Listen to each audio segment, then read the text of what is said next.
Giono juga nggak ngerti kok bisa sembuh, itu luar biasa. Bioelektrik ini stimulan yang sangat luar biasa, dan gampang. Yang penting bayar token listrik.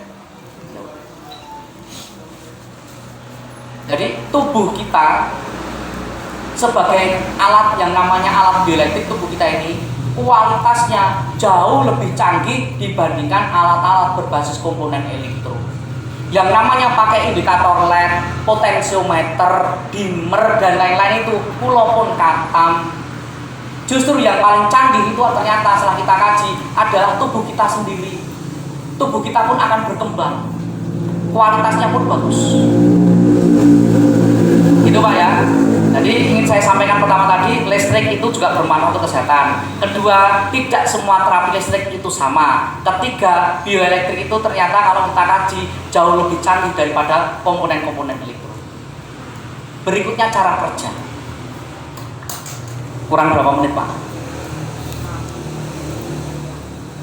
1 jam ya? Insya Allah sampai. Cara kerja bioelektrik. Bagian ini adalah bagian terpenting nomor 2, karena saya akan menyampaikan tentang ketauhidan dalam pengobatan. Ya, ini bagian terpenting yang nomor 2. Kalau saya tanya Pak, seorang yang sakit osteoporosis, lututnya sakit, butuhnya adalah kalsium karena dia terjadi pengeroposan tulang. Diterapi pakai bioelektrik, kok sembuh? Apakah listrik mengandung kalsium? Mengandung kalsium gitu Pak? Enggak ya. Ada pertanyaan yang lebih ekstrim. Sakitnya osteoporosis, kebutuhannya adalah kalsium, diterapi pakai metode bioelektrik, yang terapi adalah terapis. Alhamdulillah sembuh. Pertanyaannya, siapa yang menyembuhkan? Allah. Oh. Padahal Allah tidak ada dalam rangkaian tadi ya. Ini saya akan berikan materi tentang ketauhidan. Karena kalau jenengan nggak bisa menjawab, ketemu orang-orang filsafat, jadi ateis nanti jenengan. Saya tanya lagi, saya ulangi sekali lagi. Sakitnya osteoporosis, kebutuhannya adalah kalsium. Diterapi pakai metode bioelektrik, yang terapi adalah terapis. Alhamdulillah sembuh. Metodenya bioelektrik, yang terapi adalah orang namanya terapis. Kok sembuh? Pertanyaannya, yang menyembuhkan siapa? Tuh, kok bisa? Tolong jawab cara kerjanya Allah. Kok bisa sembuh? Padahal yang terapi manusia pakai metode bioelektrik, kebutuhannya kalsium dan tercukupi. Kok yang menyembuhkan Allah? Caranya bagaimana? Lewat terapis. Kalau nggak pakai lewat terapis bisa nggak? Nggak bisa. Berarti Allah nggak maha kuasa. Kenapa bisa sembuh? Kenapa Pak? Nah selesai. Setiap pagi Pak. Harus dijawab Pak. Saya ngerti kenapa jenengan nggak bisa menjawab. Karena itu selama ini juga nggak penting bagi jenengan. Ada yang bisa membantu menjawab? Coba. Karena keyakinan gitu Pak? Karena doa gitu? Allah Maha Kuasa. Salah satunya itu orang Nasrani, orang Kristen diterapi untuk sembuh Pak. Padahal yang dia sembuh bukan yang dia sembuh bukan Allah. Karena niat lillahi ta'ala, niat orang pingsan belum sempat niat diterapi sembuh. Belum sempat niat. Kok bisa? Dogma agama kita, kalau ditanya siapa yang menyembuhkan, pasti jawabannya adalah Allah. Kalau jawab selain Allah berarti syirik Pak, betul ya? Perbuatan musyrik itu. Maksud yang menyembuhkan adalah batu, cincin dan sebagainya. Yang menyembuhkan pasti Allah. Tapi kalau saya tanya gimana caranya, jenengan akan sulit, akan kesulitan. Gimana? Kalau nggak lewat terapis, gimana? Kalau nggak lewat terapis bagaimana? Apakah Allah harus lewat terapis?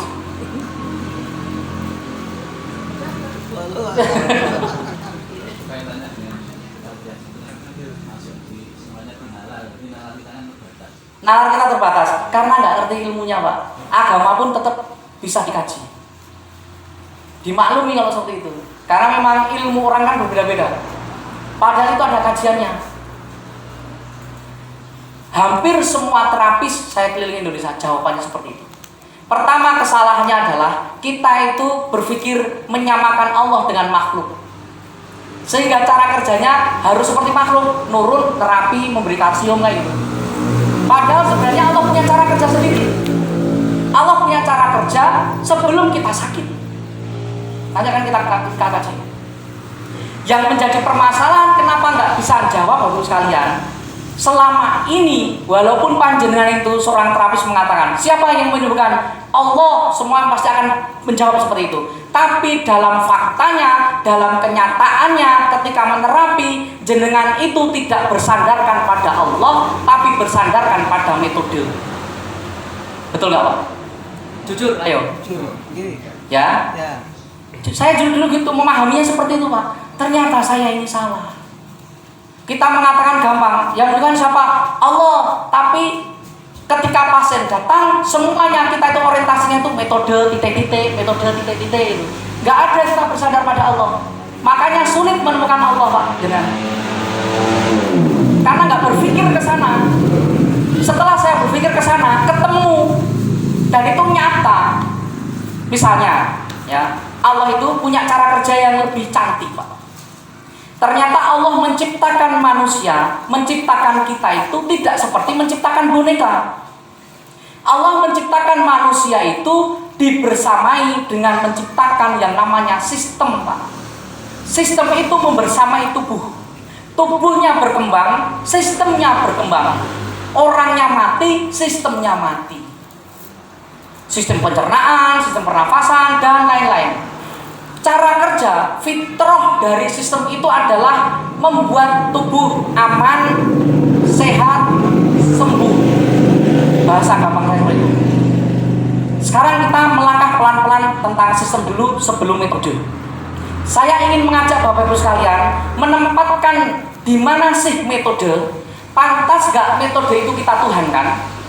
Di manakah letak terapis? Pantaskah kita itu sombong? Di mana letak Allah? Kenapa kok kita lupa kepada harinya? Nanti kita kaji juga. Kita bicara sistem dulu. Misalnya sel darah putih. Ya, kita tahu sel darah putih. Luar biasa. Cara kerja sel darah putih untuk apa Pak? Bu? Sebagai apa? Tentara. Sebagai tentara, biasanya gitu ya, gampangnya. Kalau misalnya ada kuman masuk, sel darah putih itu akan ngejar Pak. Perang, kejar. Kumannya berpencar, sel darah putih juga akan berpencar. Kejar terus tanpa henti sampai nanti kemakan. Kalau kuman-kumannya sudah habis, sel darah putihnya bunuh diri, membunuh dirinya sendiri supaya tidak terjadi kelebihan sel darah putih. Itu sebenarnya ada makhluk di dalam tubuh kita.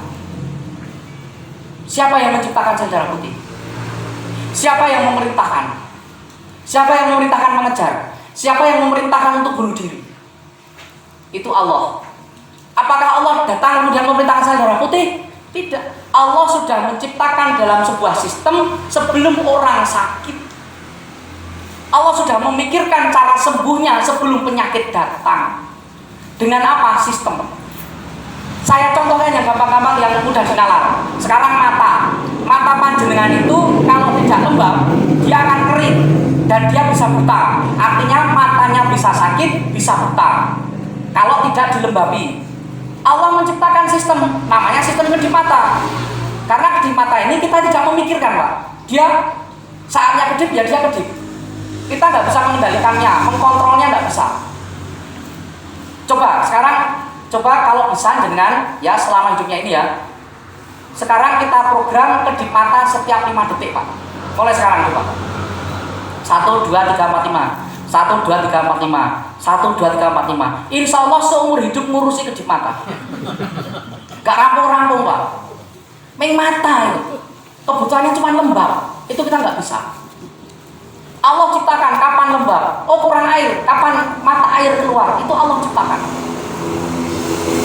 Contoh, saya akan mencontohkan satu-satu. Sistem pernafasan yang kita hirup Pak. Apa Pak? Iya, udara bukan batu. Apa? Oksigen, keluarkan. Apa Pak? Kok bisa berubah Pak? O2, CO2, kok ada tambahan C-nya? Berarti ada alat yang canggih di dalam sistem pernafasan kita. Belum lagi Pak, saya keliling pakai mobil 2 hari, itu sudah berdebu kayak apa? Sistem pernafasan kita itu, organ pernafasan kita dipakai menghirup udara kotor, udara asap knalpot dan lain-lain. Kecenderungannya tetap bersih. Ada cleaning service-nya enggak? Ada vacuum cleaner-nya enggak Pak? Ketika ada sesuatu yang masuk, Allah ciptakan dengan sistem apa? Bersin. Haji. Enggak cukup sampai di situ. Kenapa bersin itu punya karakter? Kalau sudah menempel pada satu orang karakternya, misalnya bersinnya cukup sekali, tapi sa-RT dengar semua. Wajeng. Kadang ditambahin tahu, tempe. Orang kayak gitu mau dirubah bersinnya enggak bisa. Pasti akan seperti terus. Ada orang karakter bersinnya itu haji, banyak itu, kecil-kecil tapi banyak. Ada orang bersinnya itu sulit, mencari sumber-sumber cahaya. Nanti kalau sudah terstimulan itu kemudian cuman haji. Gitu Pak ya. Kalau sudah menempel karakter itu nggak bisa dirubah-rubah Pak ya. Walaupun dia imam masjid, kalau karakternya itu wajib itu, jenengan nasihati. Pak Imam, jenengan itu imam masjid. Kalau bersin kok pakai akhlak. Bersin itu nggak ada kaitannya dengan akhlak. Akan tetap seperti itu. Kok bisa seperti itu? PR, silahkan nanti cari tahu. Yang dari medis bisa untuk disertasi Pak. Karena Allah menunjukkan ciri-ciri kenapa bersin itu bisa bermacam-macam. Clue-cluenya adalah sama seperti Allah menciptakan kapal. Kapalnya orang itu bisa berbeda-beda sesuai dengan kebutuhan tubuhnya. Jadi bersinnya ya nanti bisa pakai kuantitas, bukan kualitas. Oh ternyata model karakter orang yang bersinnya kecil-kecil itu ternyata dia punya riwayat ini. Nanti akan kebentuk.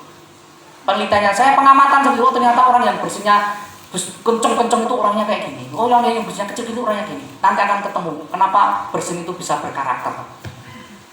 Itu sistem pernafasan. Sistem pencernakan. Hari ini ibu-ibu masak dagingnya tebel. Dimasak, dipanci, kasih air, apinya besar. Mendidih 100 derajat Celcius sampai nanti airnya mau habis. Yang terjadi pada daging apa Bu? Empuk. Tapi hari ini bapak-bapak makan daging mentah, silahkan bapak makan daging mentah. Besok pagi itu nggak cuma empuk, kuning dan nyemprot, sangat empuk. Itu 100 derajat Celcius, kok cuma empuk? Yang ini bisa nyemprot berapa derajat Celcius ini? Sistem enzimisasi dalam ini berarti lebih dahsyat daripada 100 derajat Celcius. Kok tidak melonyoh perutnya? Itu saja sudah ada salesnya loh. Ini kalsium masuk ke sana, ini proteinnya masuk ke sana, ini vitamin ini masuk ke sana.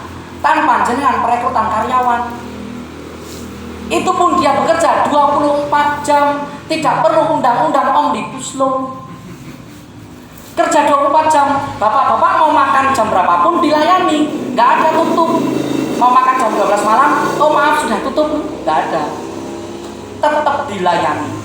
Berarti di dalam perut kita ini ada mega proyek 24 jam. Proyek kayak pabrik itu ada pembuangannya Pak, ada teropong asapnya. Motor saja punya knalpot. Kita punya knalpot nggak? Punya nggak Pak? Punya. Knalpot kita ini jauh lebih canggih daripada knalpot motor. Knalpot kita ini buka tutup otomatis. Buka tutup otomatis itu pun bukan kendali kita. Ada yang bisa memprogram buka tutup knalpot? Coba kalau bisa sekarang tolong buka 2 menit saja. Sekuat tenaga jenengan. Tetap nggak bisa buka-buka. Nanti sudah di WC, sudah buka, tolong tahan 5 menit, jangan ditutup. Kalau bisa. Nggak bakalan bisa Pak. Ini masalah perbrutuan saja kita nggak ngerti. Nggak punya kuasa Pak terhadap brutu kita ini. Padahal perusahaan knalpot ciptaan Allah ini kerjasama dengan perusahaan-perusahaan yang lain. Ketika nanti knalpotnya mau buka, perusahaan perutnya melilit, meripatnya, matanya melihat di mana ada WC, kakinya jalan, tangannya bergerak, semuanya jalan tanpa ada yang memerintahkan, tapi tidak ada yang protes. Di perusahaan besar itu ada yang memerintahkan, banyak yang protes. Manajemennya sulit Pak, manajemen kayak gitu. Ini nggak ada yang memerintahkan, tapi nggak ada yang protes. Luar biasa. Itu sistem pencernaan. Sistem reproduksi, saya kasih contoh-contoh satu-satu saja. Ketika ibu-ibu hamil, dia butuh kalsium yang lebih untuk pembentukan tulang si janin. Betul ya, gitu ya. Permasalahannya kalau nanti si ibu yang hamil itu tidak mendapatkan asupan kalsium yang cukup. Apakah nanti janinnya nggak punya tulang? Punya nggak? Punya ya. Terus diambil kalsium dari mana? Dari si ibunya, baik dari tulang maupun dari gigi. Makanya ibu-ibu itu rawan pengeroposan tulang. Betul Bu ya? Makanya bapak-bapak kalau istrinya hamil, belikan susu berkalsium tinggi. Jangan cuma minta susu terus. Pengen minta susu terus tapi nggak memberikan susu. Pertanyaan saya, pengrajin di negara, di belahan dunia ini yang hebat, yang manakah yang mampu mendatangi kalsiumnya si ibu dititili, dibuat yang namanya kerangka manusia si janin tanpa merusak struktur bentuk dari tulang si ibu. Kalau saya analogikan, ini ada pohon jati yang sangat besar, saya buat joglo, tapi pohon jatinya masih utuh. Pengrajin mana yang bisa? Padahal itu ada di rahimnya ibu yang sangat kecil. Itulah sedikit yang saya ceritakan tentang sistem yang begitu luar biasa diciptakan Allah untuk membersamai kita. Allah memikirkan kesembuhan kita sebelum kita sakit. Cara kerja Allah berbeda Pak. Jadi nanti akan nalar Pak, akan masuk dalam apa? Dalam ilmiah pun masuk. Itu tentang sistem. Sekarang kita naik ke satu tangga kaitannya dengan metode dan sistem. Tadi ada Bapak yang sudah belajar totok punggung ya. Antum juga sudah belajar totok punggung ya. Belum? Ada yang lain? Tolong saya dibantu Pak. Saya nggak pakai bioelektrik, nanti kurang fair.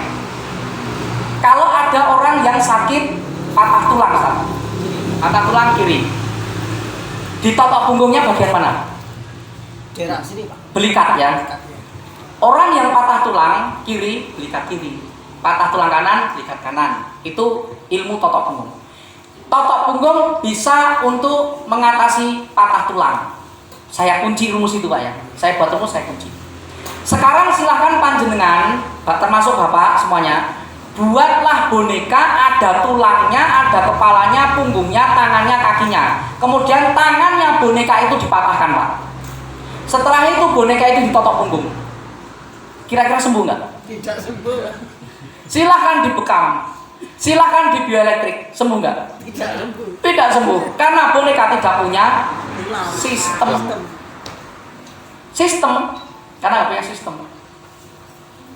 Lagi Pak, untuk contoh lagi, biar nanti jenengan ngerti di mana sih letak metode itu, di mana kita harus menempatkan metode itu, kenapa kita harus menuhankan metode. Misalnya orang sakit hipertensi, tekanan darah tinggi, kita totok punggung, tensinya bisa turun nggak? Bisa. Bisa. Saya kunci sebuah rumus, totok punggung bisa menurunkan tekanan darah. Di satu sisi ada pasien yang tekanan darah rendah, di totok punggung, darahnya bisa naik nggak Pak? Bisa. Saya kunci sebuah rumus, totok punggung bisa menaikkan tekanan darah.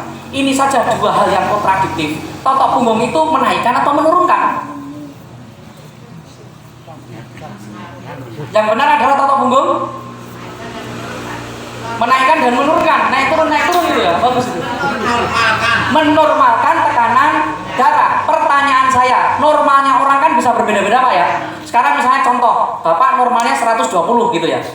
Kemudian saat ini tensinya 140, berarti hipertensi. Saya totok punggung. Ini saya contohkan beliau. Misalnya beliau tensinya normalnya 120 gitu lagi. Dan saat ini dia 140, berarti dia hipertensi. Kita totok punggung. Dia naik atau turun kanannya terusan. Kemudian turun ya, nggak naik ya, turun 130. Saya totok punggung lagi, turun jadi 120. Itu normal ya. Saya totok punggung lagi, turun lagi nggak? Enggak ya. Yang nyegat sinten.